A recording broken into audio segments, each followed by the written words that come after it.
आमतौर पे ना जब हम किसी मेडिकल डायग्नोसिस की बात करते हैं तो वहाँ एक अजीब सी सटीकता की उम्मीद रहती है। बिल्कुल, एकदम इंजीनियरिंग जैसी सटीक था। हाँ, मतलब मान लीजिए किसी की हड्डी टूटी, एक्सरे मशीन में वो टेढ़ी मेढ़ी सफ़ेद लाइन साफ दिखी और डॉक्टर ने सीधा उंगली रखकर बता दिया कि भाई यहाँ है दिक्कत। सही बात है। और शरीर के मामले में ये नज़रिया काम भी कर जाता है, क्योंकि वहाँ चीज़ें या तो टूटी होती हैं या साबुत होती हैं, ब्लैक एंड व्हाइट। एकदम। लेकिन समस्या तब आती है जब हम किसी समाज या कह ले किसी राष्ट्र की बीमारियों को देखना शुरू करते हैं। वहाँ ना ये एक्सरे मशीन काम करना बंद कर देती है। हाँ, अचानक से सब कुछ धुंधला सा हो जाता है। बिल्कुल।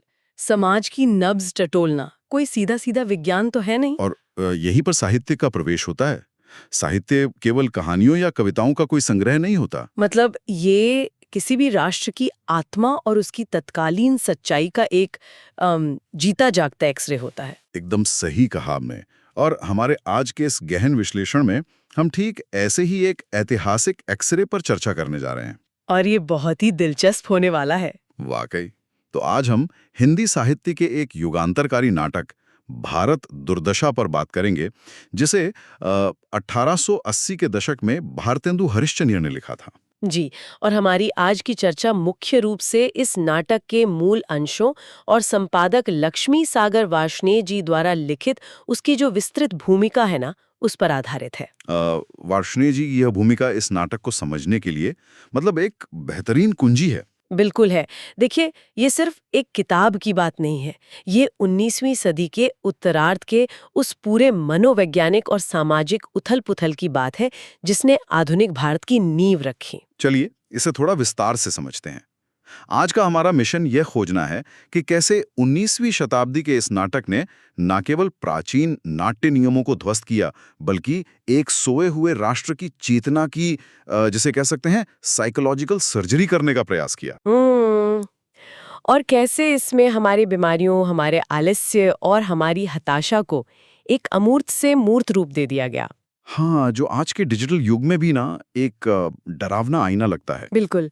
तो इस विश्लेषण को गहराई से समझने के लिए हमें सबसे पहले उस सांस्कृतिक शून्यता को देखना होगा जिसमें भारतेंदु लिख रहे थे। मतलब उस समय का बैकग्राउंड समझना होगा। जी। वार्ष्णेय जी अपनी भूमिका में बहुत ही स्पष्ट रूप से भारतीय नाट्य कला के पतन और पुनरुत्थान का एक ऐतिहासिक खाका खींचते हैं। प्राचीन भारत में तो रंगमंच अपने चरम पर था ना। एकदम। भास, कालिदास और भवभूति जैसे महान नाटककारों के साथ, और भरत मुनि का नाट्य शास्त्र बाकायदा इसके नियम तय करता था।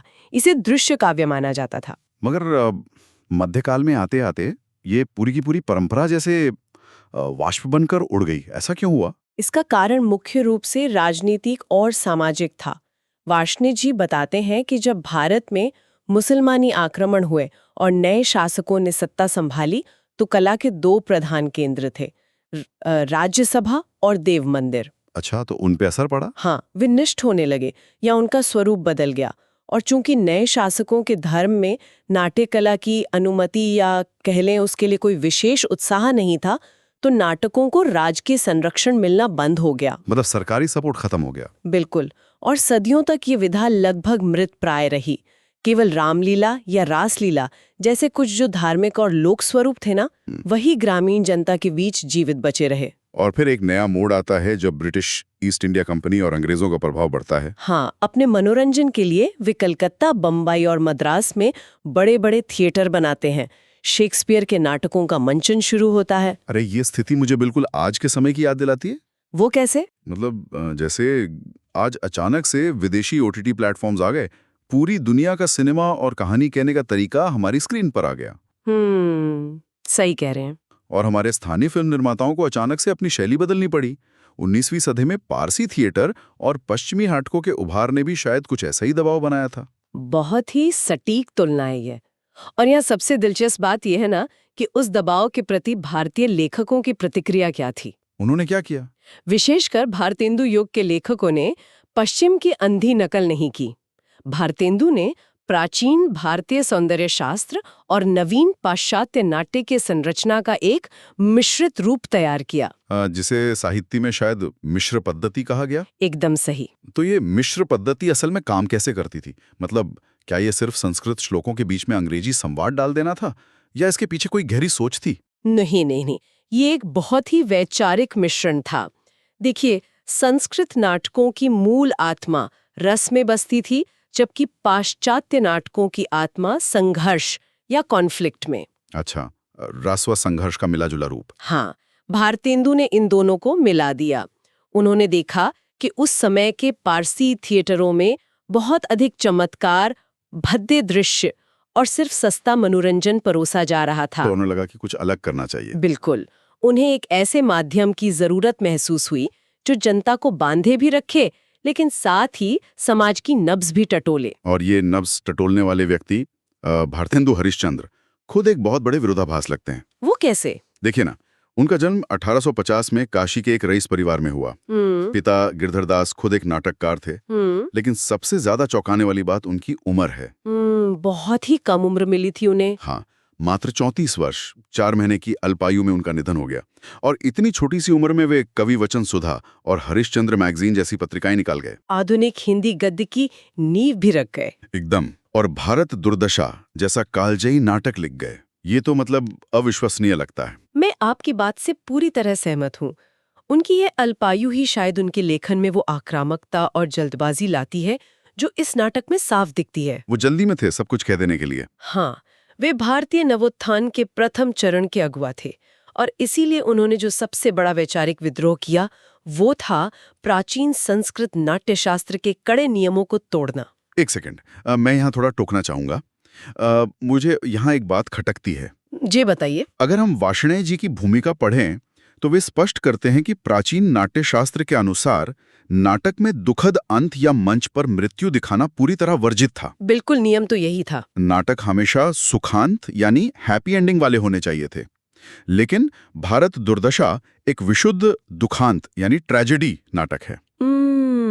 सही पकड़ा आपने। तो मेरा सवाल यह है कि अगर आप एक गुलाम, शोषित और पहले से ही निराश जनता को जगाना चाहते हैं तो उन्हें एक दुखद अंत दिखाना तो उन्हें और भी हताशा में डाल देगा ना? ये सवाल अक्सर उठता है। मतलब एक हैप्पी एंडिंग कम से कम उन्हें लड़ने की उम्मीद तो देती। तो फिर नियम तोड़ने का ये जोखिम क्यों उठाया गया? क्या ये सिर्फ शॉक वैल्यू के लिए था? यह एक बहुत ही स्वाभाविक प्रश्न है, लेकिन इसका उत्तर उस समय की राजनीतिक कड़वाहट में छिपा है। ये कोई सस्ता शॉक वैल्यू नहीं था। तो फिर क्या था? वार्ष्णेय जी बहुत बारीकी से समझाते हैं कि भारतेंदु का दृष्टिकोण अत्यंत यथार्थवादी था। एक सुखांत नाटक उस समय की जनता को एक झूठी सांत्वना, एक तरह का ओपिएट या नशा देता। अच्छा, मतलब लोग सब भूल जाते? हाँ, लोग थिएटर से घर जाते और सोचते कि चलो अंत में तो बुराई हार ही जाती है, सब ठीक हो ही जाएगा। भारतेंदु ये झूठा दिलासा नहीं देना चाहते थे। ओहो, मतलब वे चाहते थे कि दर्शक उस पीड़ा को अपने साथ घर ले जाएं। ठीक यही उनका उद्देश्य था, देशवत्सलता यानी देशभक्ति को एक चुभन के रूप में जगाना। जब तक दर्द नहीं होगा, इलाज कैसे ढूंढेंगे? बिल्कुल, जब तक दर्शक को अपनी वर्तमान दुर्दशा की घुटन और दर्द महसूस नहीं होगा, तब तक वो इलाज की खोज क्यों करेगा? भारतेंदु ने इस नाटक को नाट्य रासक या लास्य रूपक का नाम दिया। इन दोनों तकनीकी शब्दों का असल में क्या अर्थ है? थोड़ा हमारे सुनने वालों के लिए साफ करें। जरूर। नाट्य रासक और लास्य रूपक प्राचीन नाट्य परंपरा के वे रूप हैं जिनमें नृत्य, संगीत और हल्के फुल्के प्रेम प्रसंगों की प्रधानता होती है। तो फिर उन्होंने ट्रेजेडी को ये नाम क्यों दिया? यही तो विरोधाभास है। भारतेंदु ने जानबूझकर ऐसे फॉर्म को चुना जो आमतौर पर मनोरंजन के लिए होता है और उसमें एक राष्ट्र के पतन का भारी भरकम दुख डाल दिया। अरे वाह, मतलब मीठी गोली में कड़वी दवा। एकदम सही। संगीत और लावणी गीतों की आड़ में वे दर्शकों को एक बहुत कड़वी दवा पिला रहे थे। ये तो दर्शकों के दिमाग के साथ एक तरह का मनोवैज्ञानिक खेल खेलने जैसा है। और वे इसमें बहुत सफल भी रहे। अब चूंकि हम इस कड़वी दवा की बात कर रहे हैं, तो चलिए उस संरचना पर बात करते हैं जिसके जरिए उन्होंने इस बीमारी को दिखाया। जी, नाटक के पहले 3 अंकों की बात करते हैं। आमतौर पर ऐतिहासिक नाटकों में खलनायक कोई क्रूर राजा या सेनापति होता है, लेकिन यहाँ कहानी का विन्यास ही कुछ और है। बिल्कुल, लेखक ने यहाँ किसी एक ऐतिहासिक व्यक्ति को खलनायक बनाने के बजाय अमूर्त अवधारणाओं या एब्स्ट्रैक्ट कॉन्सेप्ट्स को मंच पर जीवित पात्रों के रूप में खड़ा कर दिया है। ये सुनकर मुझे ना आज की आधुनिक सुपर हीरो फिल्मों या ग्राफिक नॉवेल्स की याद आ रही है। अच्छा, कैसे? जहां खलनायक कोई साधारण इंसान नहीं होता, बल्कि विनाश या अराजकता जैसी अवधारणाएं होती हैं जिन्हें एक जीता जागता रूप दे दिया जाता है, जैसे मार्वल का थैनोस। जो एक विचारधारा का प्रतिनिधित्व करते हैं। हाँ, भारतेंदु ने 19वीं सदी में ही ये प्रयोग कर लिया था। उन्होंने देश का मानवीकरण भारत नाम के पात्र के रूप में किया। एक ऐसा पात्र जो फटे कपड़े पहने, शमशान और टूटे-फूटे मंदिरों के बीच खड़ा रो रहा है। और वो दृश्य जहां भारत अपनी रक्षा के लिए पुकारता है, वहां उसे बचाने कोई नायक नहीं आता। नहीं आता, बल्कि निर्लज्जता और आशा नाम के दो पात्र आते हैं और उसे उठाकर ले जाते हैं। ये मनोवैज्ञानिक चित्रण की पराकाष्ठा है। ये हिस्सा मुझे व्यक्तिगत रूप से बहुत झकझोरता है। क्यों? क्योंकि जब एक इंसान या समाज पूरी तरह बर्बाद हो जाता है, उसकी गरिमा छिन जाती है, तो वो सबसे पहले निर्लज्ज हो जाता है। उससे अपने पतन पर शर्म आना बंद हो जाती है। बिल्कुल। और फिर वो एक खोखली आशा के सहारे बिना कुछ किए जीने लगता है कि कहीं से कोई चमत्कार होगा। और इसी खोखली आशा को तोड़ने के लिए नाटक का मुख्य खलनायक मंच पर आता है, भारत दुर्देव। ये भारत का दुर्भाग्य है। हाँ, जिसे एक क्रूर आक्रांता का रूप दिया गया है। स्रोत के अनुसार इसकी वेशभूषा आधी क्रिस्तानी यानी ईसाई और आधी मुसलमानी है। मैं आपके यहाँ एक सेकंड के लिए स्पष्ट करना चाहूंगा, हम यहाँ केवल स्रोत सामग्री और लेखक के तत्कालीन ऐतिहासिक दृष्टिकोण को रिपोर्ट कर रहे हैं। इसमें किसी भी पक्ष का समर्थन या विरोध नहीं है। बिल्कुल। वार्ष्णेय जी की भूमिका के अनुसार ये वेशभूषा तत्कालीन ब्रिटिश शासन और पूर्व के विदेशी आक्रमणों के सम्मिलित प्रभाव का प्रतीक है, जिसने भारत की संपदा और संस्कृति को चोट पहुंचाई। लेकिन अगर हम गहराई में जाएं तो बाहरी आक्रमण तो सिर्फ एक आवरण लगता है, असली दुश्मन तो कुछ और ही है। आप सही दिशा में सोच रहे हैं। इस खलनायक भारत दुर्देव की जो फौज है, जिसे वो सत्यानाश फौज कहता है, उसके सिपाही कोई विदेशी नहीं है। यही तो भारतेंदु की सबसे बड़ी वैचारिक छलांग है। उन्होंने भारत की दुर्दशा के लिए केवल अंग्रेजों या बाहरी ताकतों को दोष देकर अपना पल्ला नहीं झाड़ा। मतलब उन्होंने आईना अंदर की तरफ मोड़ दिया। एकदम। भारत दुर्देव मंच पर आकर खुद कहता है कि उसने अपनी सत्यानाश फौज के जरिए भारत को तबाह किया है और उस फौज के मुख्य हथियार हैं पारस्परिक फूट और कलह, यानी हमारे अपने आंतरिक मतभेद। हाँ, बाहरी ताकतें तो बहुत बाद में आईं, पहले हमने खुद अपनी जड़ें खोखली की। और यही वो मोड़ है जहां नाटक अपनी पूरी व्यंग्यात्मक शक्ति के साथ उभरता है, क्योंकि भारत दुर्देव की फौज के जो सिपाही एक एक करके मंच पर आते हैं, वे हमारे समाज के ही अभिन्न अंग बन चुके हैं। ये पूरा हिस्सा समाज पर एक ऐसा तीखा प्रहार है जो आज भी चुभता है। बिल्कुल। ये सिपाही हैं रोग, आलस्य, मदिरा यानी शराब और अंधकार। आलस्य के पात्र का प्रवेश इस व्यंग का सबसे बेहतरीन उदाहरण है। एकदम। एक मोटा आदमी जम्हाई लेते हुए मंच पर आता है और आकर कहता है, अजगर करे ना चाकरी, पंछी करे ना काम, दास मलूका कह गए, सबके दाता राम। मतलब उसने आलस को ही अपना दर्शन, अपना धर्म बना लिया है। हाँ, वो तर्क देता है कि जब भगवान ने पेट दिया है तो वही भरेगा, हमें हाथ पैर मारने की क्या जरूरत है। और सिर्फ आलस्य ही क्यों, मदिरा का पात्र तो और भी खतरनाक तर्क गढ़ता है। मदिरा का पात्र क्या तर्क देता है? वह शराब पीने को भी धार्मिक ग्रंथों से जोड़कर सही ठहराती है। वह तर्क देती है कि प्राचीन देवता भी तो सोमपान करते थे, तो हम क्यों न पिएं? ये इंसान की उस फितरत को दिखाता है जहां वह अपनी बुराइयों और कमियों को छुपाने के लिए भी बड़े बड़े दर्शन और तर्क गढ़ लेता है। बिल्कुल। वो अपनी कमजोरी को परंपरा का नाम दे देता है। वार्ष्णेय जी लिखते हैं कि भारतेंदु जहां एक ओर अंग्रेजों की कर नीति और आर्थिक शोषण के घोर विरोधी थे, वहीं दूसरी ओर वे भारतीयों की कायरता, छुआछूत, भाग्यवाद और सिर्फ बातें बनाने की प्रवृत्ति के भी उतने ही सख्त खिलाफ थे। उनका मानना था कि दुश्मन बाहर नहीं, अंदर है। हाँ, वे मानते थे कि जब तक भीतर का अंधकार दूर नहीं होगा, बाहरी आक्रांताओं से लड़ना तो असंभव है। सिर्फ बातें बनाने की प्रवृत्ति। यह बिंदु हमें सीधे उस दृश्य की ओर ले जाता है जो तत्कालीन शिक्षित वर्ग या कहें कि जो इंटेलेक्चुअल एलीट था, उसकी बखिया उधेड़ कर रख देता है। आप 5वें अंक की बात कर रहे हैं। जी। नाटक का वो दृश्य जहां एक किताबखाना यानी लाइब्रेरी में 7 सभ्य लोगों की एक कमिटी बैठी है। उसमें एक बंगाली है, एक महाराष्ट्रियन है, एक अखबार का एडिटर है, एक कवि है। और ये समूह पूरे भारत के शिक्षित वर्ग का प्रतिनिधित्व कर रहा है। बिल्कुल। और ये सब मिलकर ना भारत को बचाने की बड़ी बड़ी रणनीतियां बना रहे हैं। खूब लंबी लंबी बौद्धिक बातें हो रही हैं। यह दृश्य आज के कीबोर्ड वॉरियर्स या सोशल मीडिया एक्टिविस्ट का एक सटीक ब्लूप्रिंट लगता है। जो बंद कमरों में महंगे कॉफी शॉप्स में बैठ के क्रांति की बातें करते हैं। लेकिन असल में इस कमेटी का हश्र क्या होता है? वही तो, इस कमेटी का हश्र हास्यास्पद और त्रासद दोनों है। अचानक मंच पर डिसलॉयल्टी नाम का एक किरदार आता है जो तत्कालीन इंग्लिश पॉलिसी एक्ट का मानवीकरण है। वो पुलिस की वर्दी में है। और जैसे ही वो आता है, सत्ता का वो प्रतीक सामने खड़ा होता है। ये सारे बुद्धिजीवी जो अभी तक क्रांति और देशोद्धार की बातें कर रहे थे, वो क्या करते हैं? वे डर के मारे कांपने लगते हैं। डिसलॉयल्टी कहता है कि तुम सबको पकड़ने का हुक्म है। और बिना किसी विरोध के। हाँ, बिना एक भी सवाल उठाए वे सब के सब गिरफ्तार हो जाते हैं। ये तो एक बहुत ही क्रूर तंज है। बिल्कुल। ये दिखाता है कि वो सारा ज्ञान, वो सारी बौद्धिक चर्चाएं कितनी सतही और खोखली थी। क्या भारतेंदु ये कहना चाह रहे थे कि जो वर्ग समाज का नेतृत्व करने का दावा करता है वो असल में सबसे बड़ा कायर है? यकीनन। ये तत्कालीन शिक्षित वर्ग की खोखली बयानबाजी पर एक सीधा प्रहार था।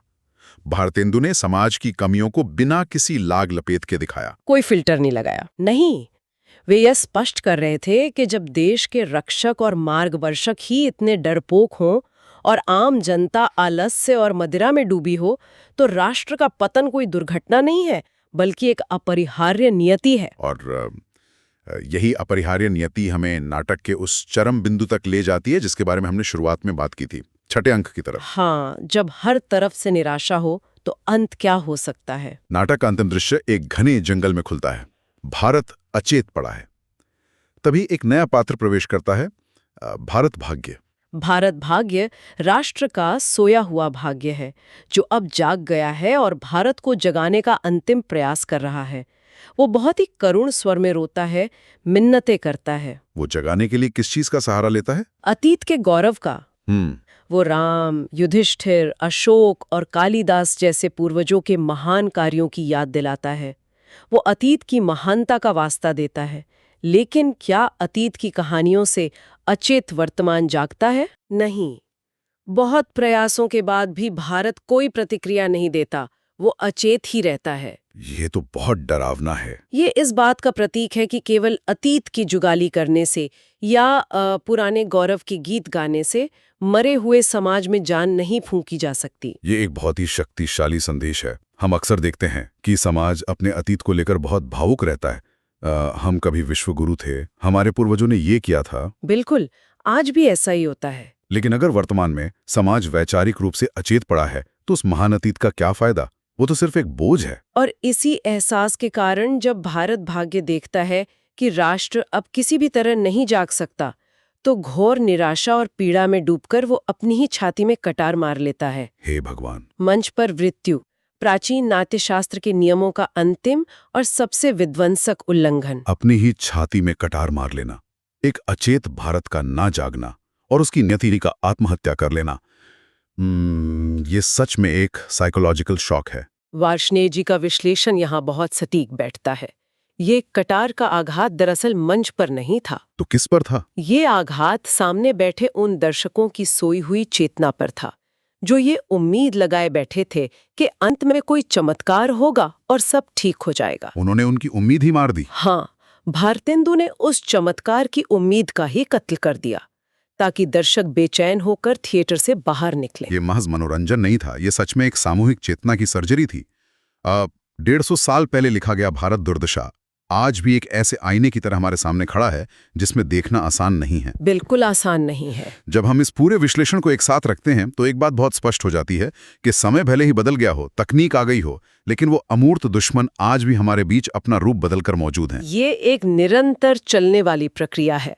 आलस्य, आपसी कला और कमेटियों में बैठकर सिर्फ बातें करने की आदतें आज भी किसी न किसी रूप में समाज को खोखला कर रही हैं। इसी विचार के साथ आज के इस गहन विश्लेषण को समाप्त करने से पहले ये एक ऐसा सवाल है जो हर उस व्यक्ति को सोचने पर मजबूर करता है जो आज के परिवेश को देख रहा है। क्या सवाल है? जरा कल्पना कीजिए, अगर भारतेंदु हरिश्चंद्र आज के युग में 21वीं सदी के इस तकनीकी शोर शराबे के बीच ये नाटक लिख रहे होते तो उनके भारत दुर्धेर की इस सत्यानाश फौज में कौन से नए सिपाही शामिल होते? ये तो बहुत ही गहरा सवाल है। क्या स्मार्टफोन और स्क्रीन की लत उस फौज का नया आधुनिक आलस्य होता, जो हमें घंटों एक ही जगह बांधे रखता है? क्या फर्जी खबरें और मिस इन्फॉर्मेशन उस फौज का नया अंधकार होता, जो सच को देखने ही नहीं देता? या फिर सोशल मीडिया पर होने वाली ट्रोलिंग? बिल्कुल। क्या सोशल मीडिया पर दिखावा और ट्रोलिंग उनकी निर्लज्जता का नया और आक्रामक रूप होता? ये एक ऐसा आईना है जिसे हमें खुद के सामने रखना होगा, बिल्कुल रखना होगा। क्योंकि साहित्य ने अपना काम 150 साल पहले कर दिया था। अब उसे समझने और उस पर काम करने की बारी हमारी है।